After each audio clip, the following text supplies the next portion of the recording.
Au sommaire, une galerie d'art en ligne. Elle s'appelle Art Majeur, elle est basée à Montpellier et elle rencontre, vous le verrez, un immense succès. À découvrir également des drones gonflables tout-terrain. Ils sont créés par des étudiants toulousains et intéressent déjà les secours en montagne. Pour commencer, parlons réinsertion avec une entreprise pas comme les autres. Mise en place à Colombelles dans le Calvados, elle est destinée à faire baisser le taux de chômage particulièrement élevé dans cette ville. Courageux, touche à tout, mais chômeurs. C'était leur point commun. Les voilà complices depuis quelques jours, embauchés par Atypique, la nouvelle entreprise de Colombelles. Ce matin, ils travaillaient pour le compte de la société locale de HLM. Naguère, Didier fut plombier chauffagiste et Thierry, technicien chez Philips NXP. À 2 pas d'ici d'ailleurs. Licenciement économique, je me suis retrouvé dans la galère, donc beaucoup de petits contrats intérimaires, donc 1 mois ici, 2 mois ici, donc un CDI, c'est comme un miracle de nos jours, c'est clair. Et j'avais vraiment envie de sortir de l'industrie puis rentrer un peu plus dans le social. Là, ça m'a donné l'occasion de remettre le pied à l'étrier et puis d'avoir une place stable, Donc, et puis le plaisir de retravailler, Il est là le siège de l'entreprise, dans l'ancienne poste. Entreprise à but d'emploi. Elle a un statut particulier qui permet de salarier ses employés au SMIC, en grande partie grâce à un fonds spécial attribué à 10 territoires expérimentaux en France. Linda fut l'une des premières à se porter candidate. Avec son bac +4 en biochimie, elle est devenue aide administrative et ne regrette rien. Puis c'est un vrai travail, excusez-moi pour le terme, mais je faisais des APS à 1 heure par jour, 2 heures par jour, donc ça bouffe une journée, mais je travaillais quand même, c'était bien, mais voilà, là on est sur autre chose. Les objectifs, c'est l'aide à la personne, à la mobilité, à la citoyenneté, au lien social. Au total, Atypique a créé 23 emplois dans un secteur où le chômage touche 18% de la population, soit 900 personnes. Ça semble être une goutte d'eau. Si on fait 23 moins 900, on est presque à 2,5% qui amènerait le chiffre à 15 au lieu de 18, ce qui serait pas si mal que ça.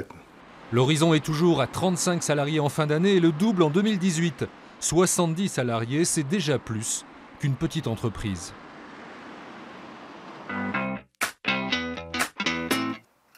Encore étudiant et déjà à la tête d'une entreprise qui décolle. 2 jeunes Toulousains de l'école d'ingénieurs aéronautiques et créent des drones pas comme les autres puisqu'ils sont gonflables. Ces appareils intéressent déjà l'armée et les secours en montagne. Démonstration. Cela fait 2 ans et demi que Roman et Antoine travaillent à leur projet. Et tout tient dans ce petit sac à dos. Un coup de pompe électrique. L'engin est rapidement déployé. Et décolle aussitôt. Ce drone est gonflable et c'est unique au monde.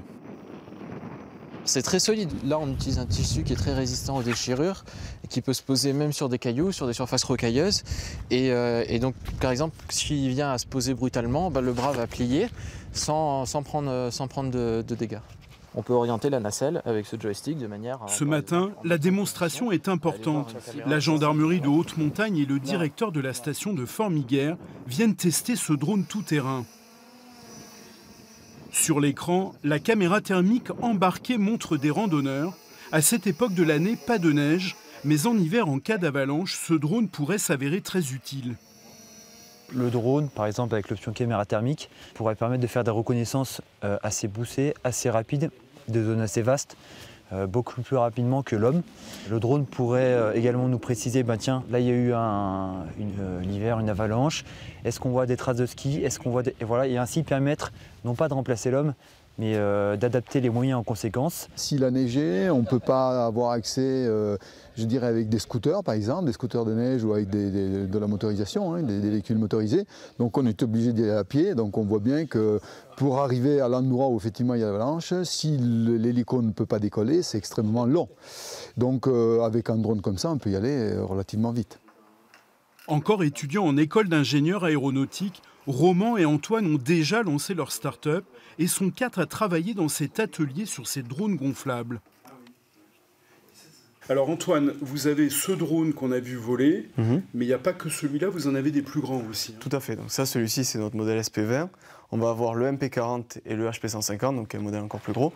Ces drones sont principalement destinés à la sécurité civile et au marché militaire.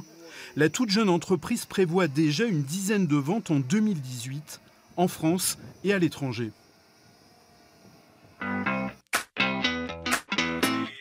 autre start-up qui a trouvé le bon créneau, Armageur. Implantée à Montpellier, cette entreprise vend des œuvres d'art sur Internet. Avec 700 000 visiteurs par mois, Armageur est numéro 1 en Europe et numéro 2 mondial. Donc pour l'artiste africain, donc c'est un Ivoirien, tu me disais? Oui, il est de Côte d'Ivoire. L'art en visioconférence entre Clapier et Paris. 3 associés pour une start-up à succès. Sur le site d'Armageur, 120 000 artistes du monde entier dont les œuvres sont à vendre. Donc ça c'est une collection. Première règle, ici pas de filtre entre les créateurs et les acheteurs en ligne. On a même des artistes qui n'ont jamais présenté ou montré leurs œuvres au public, qui arrivent sur Armageur et qui voient qu'il n'y a pas de censure, qu'on n'est pas du tout dans une sélection, et du coup qui se sentent beaucoup plus enclins à présenter leur travail.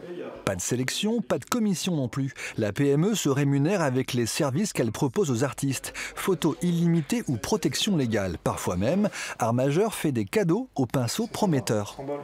Quand on pense qu'un artiste est vraiment très intéressant, on lui offre un abonnement et on peut même publier un article sur cet artiste, même si ça peut être un artiste qui est jeune, qui n'est pas encore connu. Armageur ne mise pas sur la valeur ajoutée de la notoriété.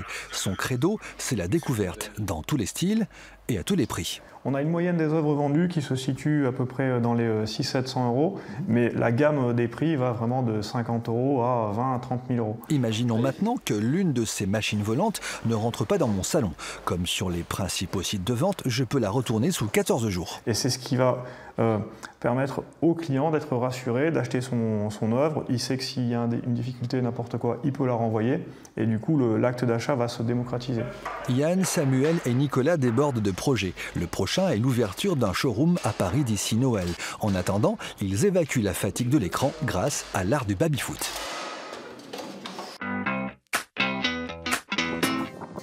Et puis, coup de chapeau à cette mamie au grand cœur. Elle concocte depuis 5 ans des confitures pour le Téléthon. Un véritable succès. Mercredi après-midi, ils faisaient la queue jusque dehors. Parce qu'il s'était passé, mais tout le monde voulait de la confiture. 14 000 pots sont sortis l'an dernier de sa cuisine. J'ai toujours été convaincue que le secret du bonheur, c'était de s'occuper des autres. On a toujours envie de faire plus. Parce qu'avec les manifestations qu'on fait au moment du Téléthon, on a remis 23 000 l'année dernière en tout.